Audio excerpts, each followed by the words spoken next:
Jadi kalau Iya, gitu betul. corona bisa jadi musibah, tapi juga untuk Mbak Arta jadi berkah ini ya. Iya, alhamdulillah. Ya. Alhamdulillah. Banyak hikmahnya lah. Bismillahirrahmanirrahim. Assalamualaikum warahmatullahi wabarakatuh.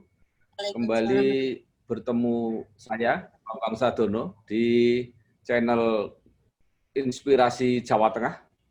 Jadi channel ini memang didedikasikan untuk menggali inspirasi, untuk memberi motivasi, mencari solusi masalah-masalah yang ada di Jawa Tengah.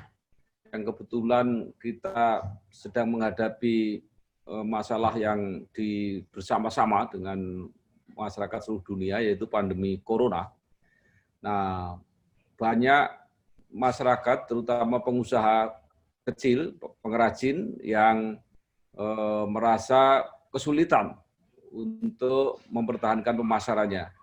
Walaupun juga kita ternyata banyak belajar, karena banyak hikmah dan masing-masing kemudian menemukan kiat. Nanti salah satu contoh akan kita ambil dari seorang pengusaha UMKM yang berada di Pringsurat, Kabupaten Temanggung, khusus namanya Kopi Manggung. Ya. Saran kopi agak di era pandemi ini, maka Ibu Wati mencoba menjual sekarang teh kelor ya Bu ya, teh kelor, kemudian juga menjual madu. Baik, tetap di channel Inspirasi Jawa Tengah, jangan lupa di subscribe, kemudian juga ditekan tombol loncengnya supaya nanti video-video berikutnya pemirsa akan mendapat kiriman. Saya sekarang akan mempersilahkan Bu Wati untuk bercerita asal mulanya menjadi penjual kopi Manggung dan kemudian beralih pada teh kelor. Silakan Bu Wati. Assalamualaikum warahmatullahi wabarakatuh. Assalamualaikum warahmatullahi wabarakatuh. Saya menjadi petani manggung, petani kopi ya di Pringsurat. Karena ini musim seperti ini, musim pandemi seperti ini, penjualan kopi saya menurun, benar-benar menurun drastis dari penjualan green bean sampai penjualan bubuknya. Jarang yang meminta lagi seperti sebelumnya, sebelum ada pandemi ini. Dan saya mencoba untuk beralih ke teh kelor dan madu. Ya, baik. Bu, kita mulai dulu cerita tentang kopinya, Bu, sebelum pindah ke teh kelor. Itu Ibu ngambil dari kopi dari kebun sendiri ya? Ya, Pak. Ya, jadi kebun sendiri tadi sudah saya tanya, kira-kira 3 hektar, itu setahun bisa menghasilkan berapa ton, Bu, kopinya, Bu? 2 ton, Pak. Sekitar kurang lebih 2 ton green bean. 2 ton green bean. Kemudian sebagian diolah, sebagian dijual dalam bentuk green bean, begitu ya, Bu ya? Biasanya berarti penjenengan bisa habis semua ya, bahkan kalau pesanan banyak mungkin malah mengambil dari tempat lain gitu ya. Nah, kalau penjualan untuk green bean ngambil tempat lain, tapi kalau untuk bubuk masih cukup pakai punya sendiri aja, masih pemakaian untuk bubuk sedikit sekali, Pak, belum banyak. Baik, kalau saya ingin bertanya, Ibu kan pakai merek kopi Manggung, itu istimewanya apa, Bu, dibanding yang lain? Karena kopi saya itu agak rada kecut, ada kecutnya karena ketinggian lokasi Pringsurat itu, Pak. Kalau kecut itu berarti Arabica gitu penjenengan. Ada rasa Arabikanya sedikit, Pak. Ada kecut-kecut, juga ada pahitnya gitu. Iya, jadi ketinggiannya memang agak sedang ya, kurang tinggi, jadi itu Arabica itu saya kira. Ya. Jadi kayak ada di blending sama Arabica, tapi benar-benar Robusta itu, Pak. Robusta tapi rasa Arabica gitu ya. Ya. Arabicanya ada. Nggih. Terus panjenengan berarti punya apa Bu? Punya kedai gitu ya, punya outlet di Pring Surat ya. Kalau misalnya orang mau beli langsung ke panjenengan gitu ya, ke Pring Surat itu ya. Bukan kedai Pak, saya cuma hanya rumah biasa saja, nggak ada kedainya. Cuma saya siap ada green bean, ada kopi lanang ada, saya siap bubuk juga ada, gitu. Alamat persisnya di mana Bu? Wonokerso Pring Surat Pak, Wonokerso Pring Surat. Jadi sudah tanya orang sudah tahu ya itu ya, Wonokerso Pring Surat. Ibu Sudah Wati tahu, Bung, sudah tahu semua. Itu 7 kilo, Pak. Ya. Mungkin bisa nggak Bu ditunjukkan gambar-gambarnya gitu supaya orang kalau mau mencari kenal gitu ya. Jadi penjenengan ya kemasan-kemasannya mereknya. Nah, kalau itu apa Bu? Bisa diterangkan nggak? Kopi natural, Pak. Robusta natural. Kopi Robusta natural. Kalau itu berapa beratnya? 500 gram atau berapa itu? 250, Pak. 250. 250 harganya berapa? 30.000 untuk reseller. 30.000 untuk reseller. Kalau ya. Beli langsung ke panjenengan juga sama, bukan? Enggak. Ya, enggak, Pak. Kasihan resellernya. Oh, gitu ya. Iya. Kalau ini kopi Piberi, Pak, kopi lanang. Apa itu namanya kopi? Piberi. Itu 250 gram juga. Nah, kalau ini 100 gram, Pak. 100 gram. 100 gram pinten, Bu? 20.000, Pak, untuk reseller. Untuk konsumen biasa 25. Kalau 100 gram itu kalau dibuat kopi jadi berapa cangkir kira-kira? 20. 20 cangkir ya, Bu ya. Ya. Ya. Terus ada lagi, Bu? Untuk kopi hanya ini. Ya. Saya hanya menyediakan kopi Piberi sama wine. Cuma wine-nya habis kemasannya. Habis kemasannya, nggih. Jadi tinggal yang green bean itu dari panjenengan gimana jualnya? 1 kilo berapa? Atau mungkin per apa gitu? Per kuintal atau apa? Yang grade A saat ini turun, Pak. Yang tadinya 35, sekarang 32. Grade A. Ya, itu masih mentah, Bu ya. Jadi Iya, jadi masih. belum masih mentah ya, belum dimasak ya. Iya. Baik. Jadi selama ini hampir semua dibeli oleh reseller semua, Bu ya? Ya, Pak. Yang panjenengan pasar langsung berapa yang ke panjenengan? Saya malah nggak ke pasar langsung, Pak. Semua reseller yang ke sini. Oh, begitu, jadi reseller. Ketika reseller itu sekarang agak macet gitu, Ya, panjenengan juga ikut ya? Ikut macet. Tidak pernah terpikir untuk menjual langsung melalui online begitu, Bu? Kok tidak, Pak? Tidak, belum ya. Jadi mungkin waktunya sekarang situasi semacam ini untuk menjual secara online gitu. Nah, kemudian kalau sekarang kopi itu pemasarannya menurun, berarti disimpan, Bu ya. Sekarang panen-panennya masih disimpan ya? Ya, masih disimpan, Pak. Baik. Yang ini sekarang, kemarin ke Jakarta, Pak, hanya sedikit. Jadi penjualannya sampai luar kota, sampai Jakarta ya? Iya, Pak. Yang memesan itu ya? Iya. Baik. Sekarang panjenengan untuk mengatasi penurunan penjualan kopi, beralih pindah menjual teh kelor, betul, Bu ya? Ya, kalau teh itu pemasarannya memang bagus, kelor itu. Ya lumayan, Pak, dikit-dikit, Pak. Oh, tapi masih lebih laku daripada kopi gitu ya? Ya, lebih laku untuk saat ini, lebih laku kelornya daripada kopi. Ya, kalau sehari gitu penjenengan bisa menjual sampai berapa itu teh kelor itu? Biasanya permintaan untuk jumlahnya masih sedikit sekali juga.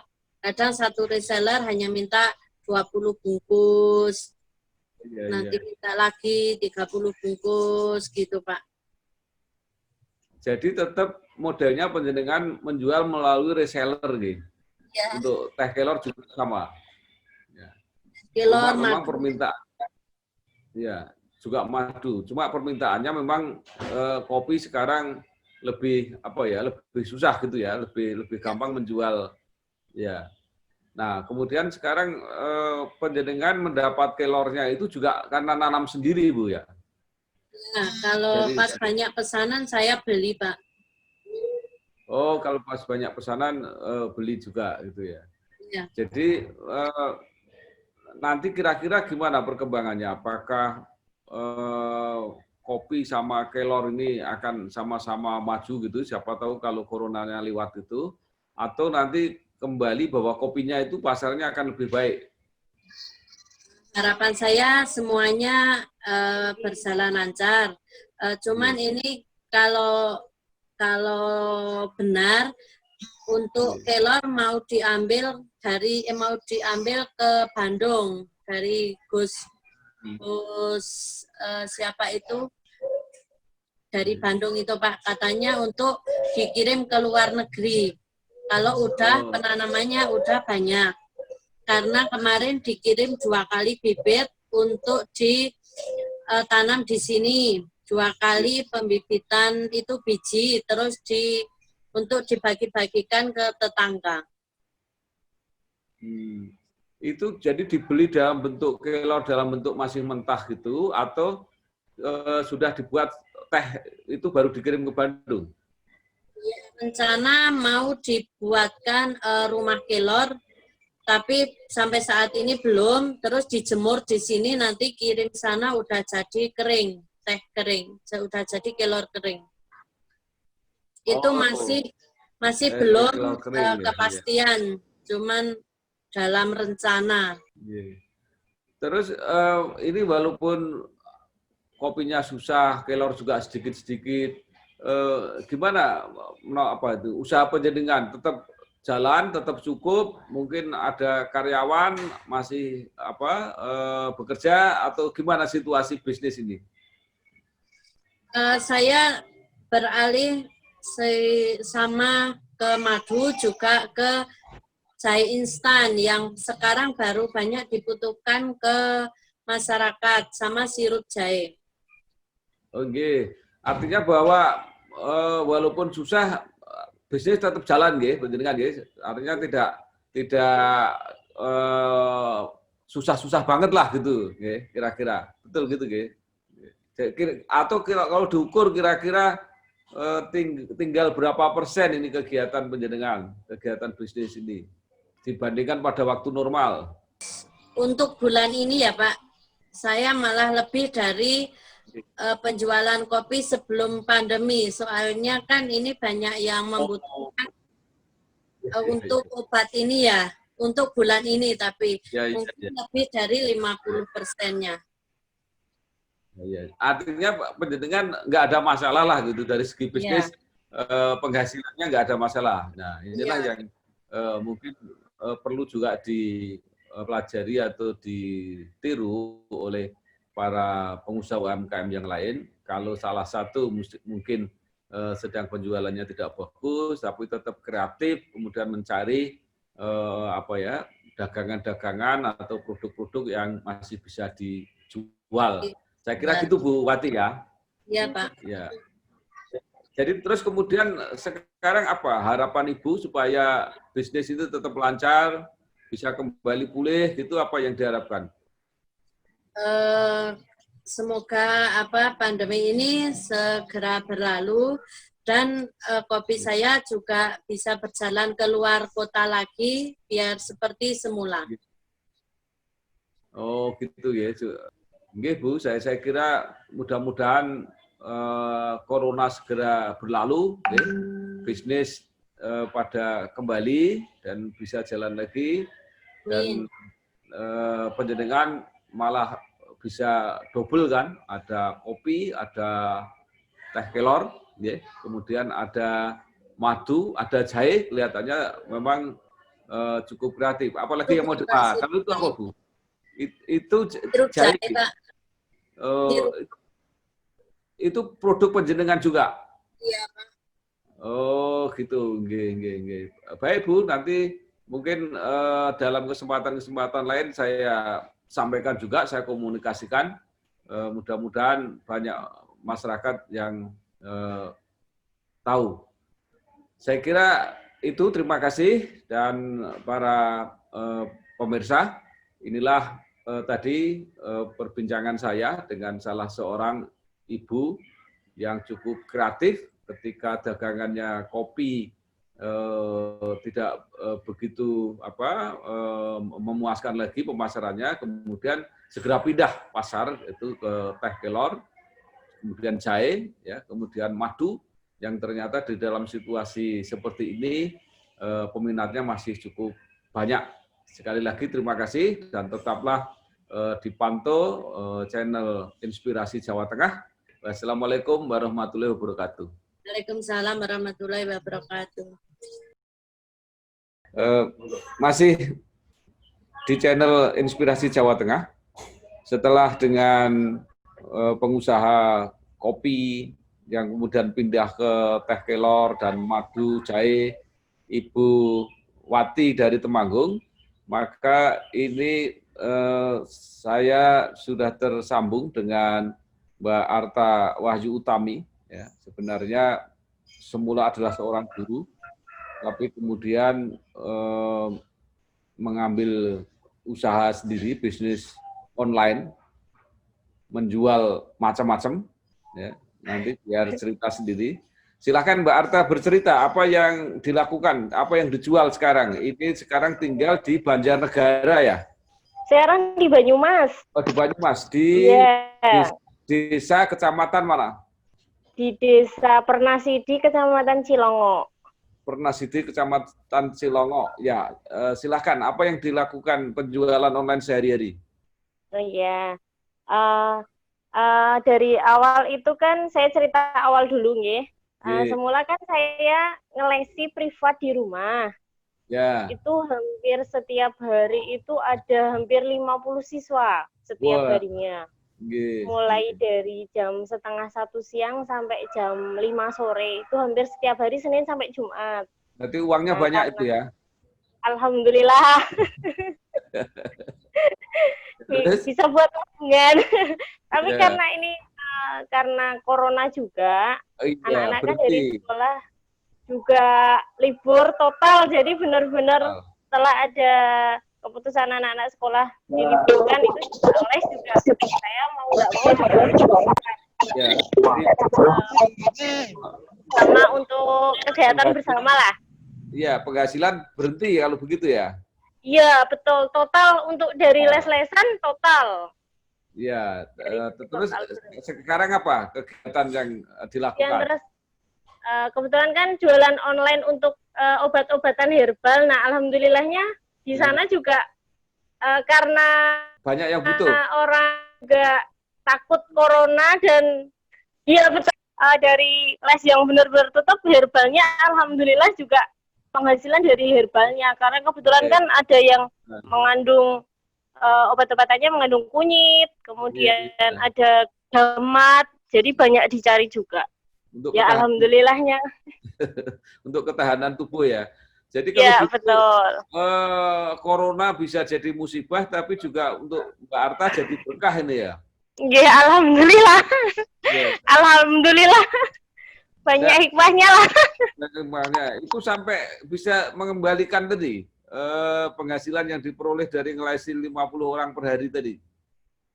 Sebetulnya belum sampai itu juga, tapi karena jualannya tadi yang macam-macam tadi, akhirnya beralih tambah juga, nggak cuma obat-obatan herbal. Ya, terus apa lagi sekarang yang dijual? Jualannya kan online, ada itu sandal homemade dari Jogja. Ya. Kebetulan kan kemarin mendekati Lebaran, jadi alhamdulillah dari situ lumayan juga. Ya. Terus itu promosinya gimana? Kok orang pada tahu kalau Mbak Arta jualan seperti itu lewat mana promosinya? Dari Facebook, semuanya hampir semua sosmed. Jadi Facebook sama dari status WhatsApp. Ya, jadi cuma itu aja. Karena memang saya juga reseller kan, untuk yang sandalnya juga reseller, herbalnya juga reseller. Kalau herbalnya ambil dari mana? Saya dari Tegal. Itu kebetulan kan kayak multi level marketing gitu. Oh gitu ya. Yeah. Jadi sudah ada stokisnya, saya tinggal order gitu aja. Kalau ada yang butuh, saya order. Jadi justru situasi corona ini memberi motivasi, semangat untuk memperkuat online ya, bisnis online. Iya, betul. Alhamdulillahnya sudah ada online, jadi bisa jualan online. Jadi kira-kira akan makin besar atau gimana? Nanti kalau corona sudah selesai, kembali ke les atau tetap online ini yang diperkuat? Insya Allah jalan dua-duanya. Karena ngelesi itu hobi sih. Oh, jadi sekarang jualan jadi hobi juga. Jadi artinya ada pelajaran yang bisa kita peroleh bahwa masa-masa seperti ini itu juga menumbuhkan kreativitas baru. Jadi kalau begitu sekarang pemerintah kan mau memperkenalkan normal baru ya. Jadi normalnya itu ya bisnis seperti ini, kira-kira seperti itu. Ya, tadi saya juga sampaikan yang di Temanggung tadi pemasaran kopinya menurun, tapi karena belum masuk ke bisnis online ya agak kesulitan, memang agak macet. Ini yang luar biasa. Jadi Mbak Arta, terima kasih gabung dengan channel Inspirasi Jawa Tengah ya. Sami-sami.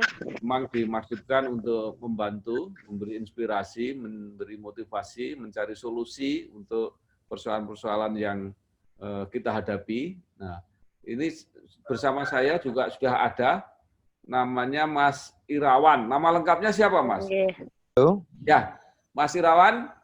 Nama lengkapnya siapa? Saya tahunya si Irawan Londo gitu. Irawan Sulistyo, Pak. Oh, Irawan Sulistyo. Ini pemirsa saya perkenalkan, Irawan Sulistyo ini tadinya macam-macam, ya. Macam-macam. Ada bisnis bengkel, ada aktivis pendukung sepak bola dulu ya. Iya, pendukung sepak bola. Tapi sekarang justru berhasil karena bisnis kuliner lewat online gitu ya. Nah, silakan cerita bagaimana keberhasilan Mas Irawan bisnis melalui online ini. Ya, dari merintis dari nol itu juga pendamping hidup saya itu kan tadinya ikut orang yang resah gitu, katanya kok selalu dimarahi gitu. Ya kalau nggak pengen dimarahi ya usaha kan gitu, usaha sendiri. Padahal dimarahi itu makin cepet pinter loh, karena agak takut-takut gitu terus makin pinter. Tapi minder ya Pak.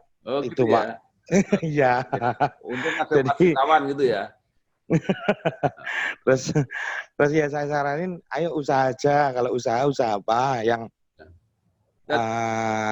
nyaman sama memang di hobinya gitu kan. Sekarang kan sudah jelas bisnis kuliner ya. Itu memang sudah ada bakat masak atau yang masak orang lain? Ya, istri Pak yang bakat masak. Memang dia suka masak gitu. Jadi coba sampaikan apa saja yang dijual.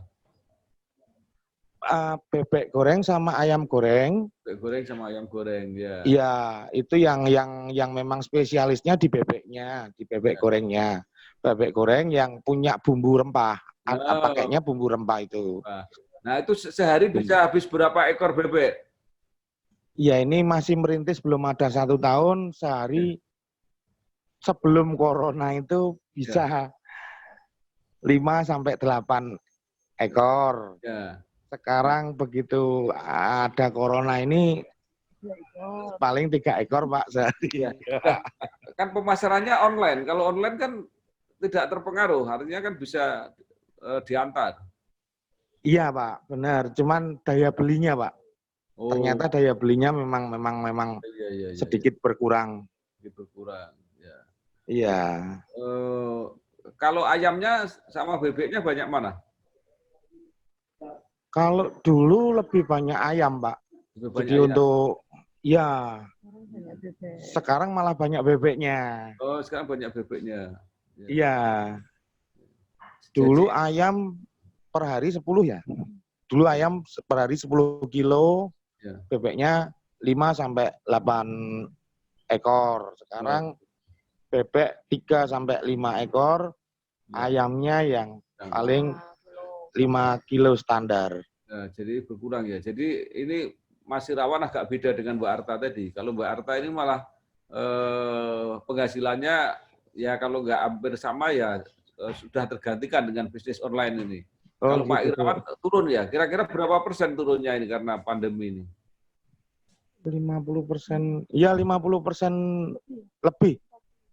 50% lebih, ya. Iya, iya Pak.